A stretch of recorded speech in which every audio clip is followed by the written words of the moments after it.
وبرکاتہ۔ وعلیکم السلام ورحمۃ اللہ وبرکاتہ۔ اعوذ باللہ من الشیطان الرجیم، بسم اللہ الرحمن الرحیم۔ درود پاک پڑھیں۔ اللہم صلی علی سیدنا مولانا محمد معدن الجود والکرم وآلہ وصحبہ وبارک وسلم، صلاۃ و سلام علیک یا رسول اللہ۔ اعوذ باللہ من الشیطان الرجیم،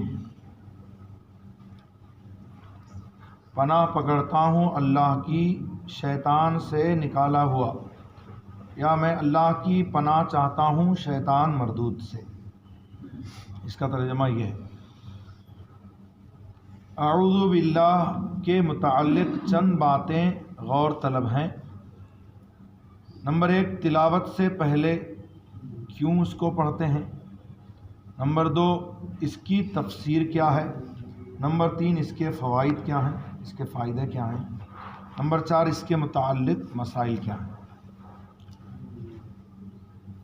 کیوں پڑھتے ہیں، اس کے حوالے سے رب تعالیٰ کا حکم ہے، فَإِذَا قَرَأْتَ الْقُرْآنَ فَاسْتَعِذْ بِاللَّهِ مِنَ الشَّيْطَانِ الرَّجِيمِ۔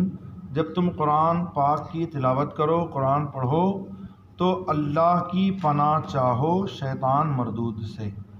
اللہ کی پناہ لو شیطان مردود سے۔